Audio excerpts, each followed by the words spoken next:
तो रेसलमेनिया 38 इस साल पूरे तरीके से स्टुपेंडियस होने वाला है। शेन मैकमैन पहले कंपीट करने वाले थे रेसलमेनिया के अंदर, लेकिन अनफॉर्चुनेट वे में अब शेन मैकमैन का वहां मैच नहीं होने वाला। चलो ये बात तो हम लोग जानते हैं, लेकिन अब रेसलमेनिया के मैच कार्ड्स के अंदर शेन मैकमैन की रिप्लेसमेंट के लिए WWE के क्या प्लान्स है? क्या कोई मेजर रिटर्न होगी जो कि शेन मैकमैन की जगह रेसलमेनिया में कंपीट करने वाली है? इसको लेकर कुछ मैसिव न्यूज आई है सामने, उसके बारे में डिस्कशन होगी, जिससे आप एक गुड न्यूज भी कह सकते हो। साथ ही में इस हफ्ते क्या मंडे नाइट रॉ के एपिसोड की रेटिंग है, क्योंकि इस हफ्ते जो रॉ है वो साई-फाई नेटवर्क के ऊपर एयर ऑन हुआ था, और एक हिंट दूं, सबसे लोवेस्ट रेटिंग आई और रेटिंग्स पहुंच चुकी हैं 1.3 मिलियन के ऊपर। आज के NXT 2.0 के शो के बारे में भी करेंगे बात, जब शो ऑफ डॉल्फ जिगलर ने विजिट किया NXT को। So without wasting any time let's begin this video. लेकिन वीडियो शुरू करने से पहले जिन लोगों को नहीं पता, गेमिंग चैनल के ऊपर यार फाइनली वीडियो आ चुकी है। It's Roman Reigns versus Goldberg, it's spear versus spear, Elimination Chamber Saudi Arabia के अंदर। अगर अभी तक वो वीडियो चेकआउट नहीं किया तो क्या कर रहे हो, मतलब जिंदगी में क्या किया अगर वो वीडियो नहीं देखी?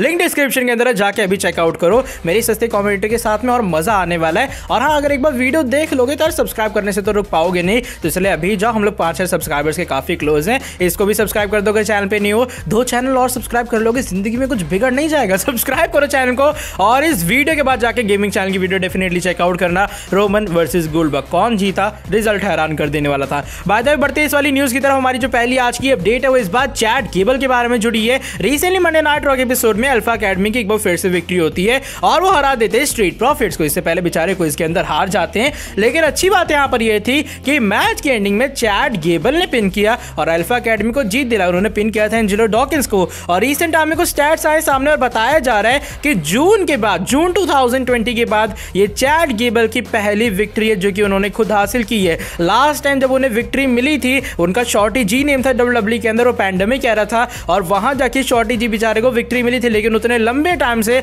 लगातार शॉर्टी जी हमारे चैट गेबल हारते हुए आ रहे थे। अब जब से अल्फा एकेडमी में, जब भी अल्फा एकेडमी को ज्यादातर विक्ट्री मिली, हमेशा हमारे जो ओटिस हैं वो पिन करते हुए नजर आते हैं सामने वाली टीम को। इवन जब वो चैंपियन बने थे तब भी ओटिस ने पिन किया था, लेकिन फाइनली चैट गेबल को विक्ट्री मिली है 20 महीने बाद, जो कि एक लंबा टाइम स्पैन है, और चैट गेबल शायद काफी खुश होंगे, बेचारे पार्टी शार्टी कर रहे होंगे। अब अच्छी बात यह कि अल्फा एकेडमी को चैंपियनशिप मिलने के बाद लग गया ऐसा है फाइनली WWE यूटिलाइज करेगी एकदम सही वे में ओटिस और चैट गेबल को। और कांग्रेचुलेशन भैया चैट गेबल 20 महीने बाद अपनी पहली विक्ट्री के लिए। आज की जो हमारी नेक्स्ट अपडेट है वो इस हफ्ते मंडे नाइट रॉ के एपिसोड की रेटिंग के बारे में जुड़ी है। इस हफ्ते का जो मंडे नाइट रॉ का शो था वो यूएसए नेटवर्क के ऊपर नहीं, बल्कि साई-फाई नेटवर्क के ऊपर एयर ऑन हुआ। अब साई-फाई नेटवर्क का सीन उसी तरीके से जिस तरीके से फॉक्स नेटवर्क और FS1 का है। कभी कभार ऐसा होता है ना कि फॉक्स नेटवर्क के ऊपर स्मैकडाउन एयर ऑन होता नहीं है और वो जाता है FS1 नेटवर्क के ऊपर, और वहां रेटिंग्स 2 मिलियन से सीधा 1 मिलियन से नीचे चली जाती हैं। तो ऐसे कुछ हाल इस हफ्ते था, यूएसए नेटवर्क की जगह साई-फाई नेटवर्क के ऊपर एयर ऑन होता है, क्योंकि यूएसए नेटवर्क के ऊपर उसी टाइम स्लॉट में ओलंपिक्स एयर ऑन होता है,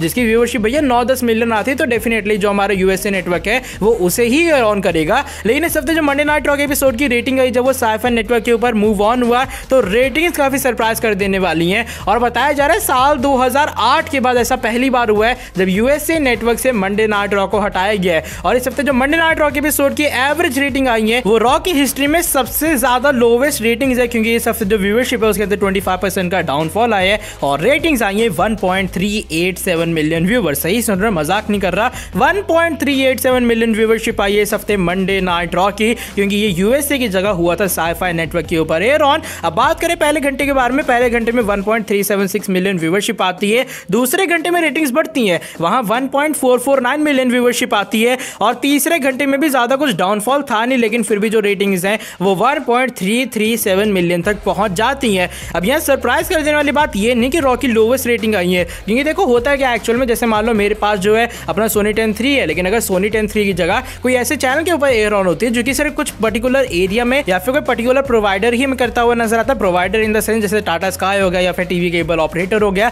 वैसा सीन हो गया। मान लो टाटा स्काई के ऊपर वो चैनल आता ही नहीं है, तो भैया जितने टाटा स्काई वाले देख रहे होंगे मंडे नाइट रॉ, बेचारे करेंगे क्या, टीवी के ऊपर किस तरीके से देखेंगे? तो ये सीन हो जाता है साई-फाई और यूएसए नेटवर्क के बीच में डिफरेंस। और इस हफ्ते जो रेटिंग्स हैं वो लोवेस्ट जरूर है, लेकिन मेरे हिसाब से फिर भी रेटिंग्स काफी बेहतरीन है। सोचो जब मंडे नाइट रॉ की जगह स्मैकडाउन जो कि 2 मिलियन व्यूअरशिप लाता है, जब वो जाता है FS1 नेटवर्क के ऊपर, बेचारा 1 मिलियन रेटिंग नहीं ला पाता, और इस हफ्ते जो मंडे नाइट रॉ है वो 1.387 के आसपास जो मिलियन व्यूअरशिप है वो लेकर आ गया। तो मेरे हिसाब से रेटिंग काफी अच्छी आई है, लेकिन इन द सेंस अगर मैं स्टैट्स की बात करूं तो सबसे ज्यादा लोवेस्ट रेटिंग है मंडे नाइट रॉ की। आज की जो हमारी नेक्स्ट अपडेट है वो इस बार NXT 2.0 के बारे में जुड़ी है, और आज का NXT 2.0 का जो शो था वो थोड़ा स्पेशल शो था, क्योंकि शो के ऊपर हमारे मंडे नाइट रॉ के superstar the show off Dolph Ziggler जाते हैं। होता है कि शो के ऊपर हमारे सेंटोस एस्कोबार आते हैं अपने लेजेंडरी del फंतास्मा के साथ में, वो रिंग के बीचों बीच में बैठे होते, वहां से आते हमारे NXT चैंपियन ब्रॉन ब्रेकर। अब ब्रॉन ब्रेकर रिंग के अंदर आके कहते हैं सेंटोस एस्कोबार की वो ऐसी कम तैसी करेंगे, अपनी NXT चैंपियनशिप को रिटेन करेंगे। अब सेंटोस एस्कोबार यहाँ ताना मारते एक तरह का पॉल हेमन को भी, वो कहते हैं पॉल हेमन को ये लगता है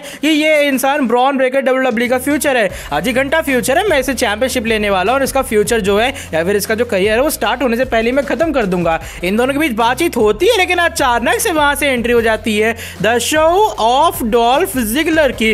जिगलर की एंट्री होती है और क्राउड जो क्रेजी पॉप देता है जिगलर को, काफी ज्यादा तगड़ा था। जिगलर की एंट्री पे तगड़ा उन्हें पॉप मिलता है। जिगलर एकदम टॉर से भैया एंट्री लेते हैं अपनी NXT के अंदर और लगे ऐसा रहा था जैसे कोई कॉलेज स्टूडेंट स्कूल के अंदर आया है और स्कूल वाले बच्चों को दिखा रहा है कि लॉन्डो देखो भैया मैं हूं एक कॉलेज का स्टूडेंट। अब जिगलर आते हैं यहाँ पर होली शिट के चैंट्स भी हमें लगते हुए नजर आते हैं। जिगलर रिंग के अंदर आते हैं, दोनों अपने जो पैर है वो रखते हैं टेबल के ऊपर और आके एक चेयर के ऊपर बैठ जाते हैं। ब्रॉन ब्रेकर उनके ऊपर हंसते हैं और यहाँ पर जिगलर के चैंट्स भी हमें क्लियर वे में सुनाई देते हैं। अब जिगलर कहते हैं क्या रात है ना, आज मैं आया हूँ NXT 2.0 के अंदर और क्या मोमेंट है जब मैं आया हूँ NXT चैंपियन के सामने, ब्रॉन ब्रेकर के सामने, उसको चैलेंज देने के लिए, उसकी NXT चैंपियनशिप के लिए। अब जिगलर बताते हैं कि लगातार ब्रॉन ब्रेकर उन्हें कॉल आउट कर रहे थे कि भैया हिम्मत है तो आके दिखाओ, आके दिखाओ। तो फाइनली जिगलर NXT 2.0 के अंदर आ चुके हैं और अब जिगलर यहाँ पर इसलिए आए हैं क्योंकि उन्हें कोई चीजें चाहिए। वैसे उन्होंने करियर के अंदर काफी चीजें अचीव की हैं जो कि शायद उनको याद होंगी भी नहीं, और अगर जिगलर गिनाने लग जाए ना आज का NXT 2.0 का पूरा शो खत्म हो जाएगा। लेकिन जिगलर के जो एक्कलेड्स अभी तक खत्म नहीं होंगे, लेकिन फिर भी एक छोटा सा ट्रेलर देता हूं मैंने क्या कुछ अचीव किया है।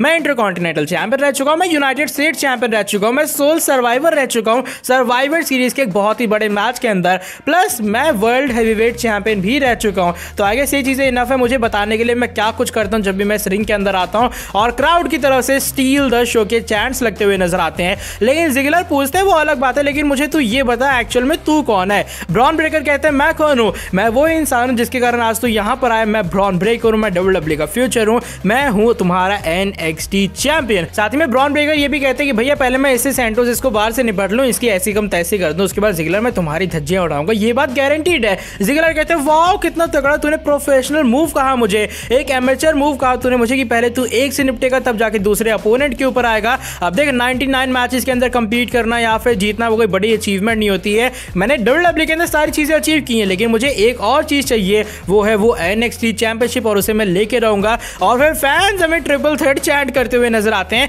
अब ब्रॉन ब्रेकर और हमारे जो सेंटोस एस्कोबार है, इन तीनों के बीच में भैया बातचीत होती रहती है, लेकिन वहां से अचानक से आ जाते हैं टोमासो सैम्पा। टोमासो सैम्पा रिंग के अंदर आते हैं, वो कहते हैं चल क्या रहा है, पहले मुझे ये बताओ आज क्या दिन है। NXT 2.0 के अंदर शो ऑफ डॉल्फ जिगलर आया है। वाकई जिगलर को कन्फ्रंट करते हैं और वो जिगलर को किड कहते हैं। कहते हैं यार बुरा नहीं माना, मैं तेरे को किड करके मेंशन कर रहा हूं, लेकिन मेरे सामने तो लगी वैसा रहा, मैं करूं तो क्या करूं। और जिगलर यहाँ कुछ उल्टा सीधा कहते हैं जिससे टोमासो सैम्पा को काफी गुस्सा आ जाता है। अब सेंटोस इसको बाहर खड़े होते हैं, वो कहते हैं गधो चल के आ रहा है, भैया मुझे टाइटल अपॉर्चुनिटी चाहिए थी और तुम लोग बीच में अपना घुसे जा रहे हो। मुझे टाइटल अपॉर्चुनिटी चाहिए, मैं टाइटल अपॉर्चुनिटी वो लेने वाला हूं किसी भी हालत के अंदर। लेकिन सैम्पा अचानक से अटैक कर देते हैं जिगलर के ऊपर। उसके बाद सेंटोस एस्कोबार और ब्रॉन ब्रेकर के बीच में भी हमें ब्रॉल देखने के लिए मिलता है। वहां से लेजेंडरी del फंतास्मा आ जाता है और वो आता बचा के सेंटोस एस्कोबार को। जिगलर और जो टोमासो सैम्पा वो ब्रॉल करते करते बैक स्टेज के ऊपर चले जाते हैं। और ये कुछ हुआ आज के NXT 2.0 के शो के अंदर जब जिगलर ने विजिट किया NXT को। आज आप देखोगे NXT 2.0, सही बता रहा हूं मुझे देख के काफी खुशी हुई जिगलर को जिस तरीके से बुक किया जा रहा है,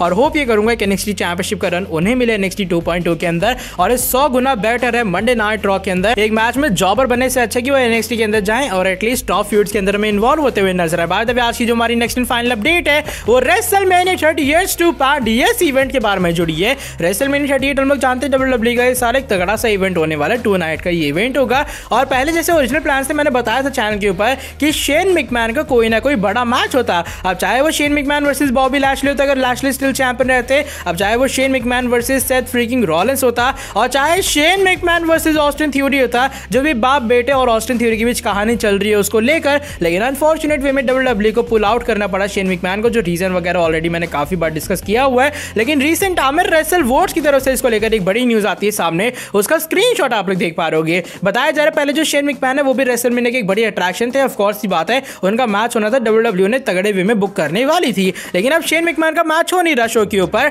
तो WWE ये सोच रही है हमें एक मेजर अट्रैक्शन की जरूरत है जब शेन मैकमैन कंपीट नहीं करेंगे करेंगे WWE चैंपियनशिप और बाकी चैंपियनशिप मैचेस के अलावा, क्योंकि जहां टाइटल ऑन द लाइन होगी वो तो जरूर एक बड़ा मैच होने ही वाला है, लेकिन उसके अलावा WWE को एक रिवलरी मैचेस भी तो चाहिए जो कि देखने में सही में काफी कमाल लगे। इसलिए WWE अब एक ऐसे सुपरस्टार को ढूंढ रही है जो कि एक्चुअल में शेन मैकमैन को रिप्लेस कर पाए और जो कि एक्चुअल में एक मेजर अट्रैक्शन बन पाए रेसलमेनिया 38 के लिए। तो मेरे हिसाब से हम लोग पॉसिबली एक्सपेक्ट कर सकते हैं शेन मैकमैन को रिप्लेस करने के लिए एक पॉसिबली बड़ी रिटर्न हो सकती है रेसलमेनिया को लेकर, क्योंकि देखो अभी फिलहाल जो हमारे ड्रू मैकिंटायर हैं वो तो मैट के मॉस के साथ ही भैया झुगल रहे हैं और उसका रीजन ऑलरेडी हमने डिस्कस किया हुआ है। और बात करें रोमन ब्रॉक के बारे में तो चैंपियनशिप फ्यूड अलग से ही है और सेथ लैशली ये सभी भी मेरे हिसाब से लैशली चैंपियन रहते हैं, ये लोग WWE टाइटल मैच में होंगे। तो एक बड़ा मैच देने के लिए जो कि नॉन टाइटल मैच हो उसके लिए WWE को मेरे हिसाब से एक बड़े सुपरस्टार की रिटर्न करवानी होगी जब शेन मैकमैन मैच कार्ड से बाहर है। तो चीजें सही में काफी इंटरेस्टिंग है। इवन रेसल वोट्स बताते हैं रेसलमेनिया का जो मैच कार्ड है फिलहाल इधर उधर झूल रहा है, जो कि सही में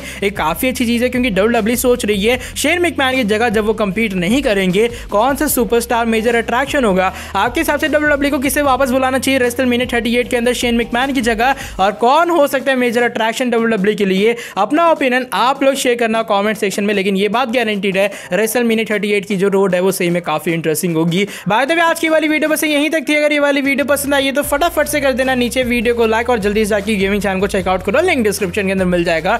अगर वो कर लोगे ना सही बता रहा हूं जिंदगी के अंदर उद्धार हो जाएगा। साथ ही में जो लोग चैनल पर न्यू है इस चैनल को भी सब्सक्राइब नहीं किया सब्सक्राइब कर देना, चैनल को बेल नोटिफिकेशन को ऑन कर दो। मिलता हूं आपसे आके नेक्स्ट वीडियो के अंदर बहुत ही ज्यादा जल्दी। Till then bye bye, take care.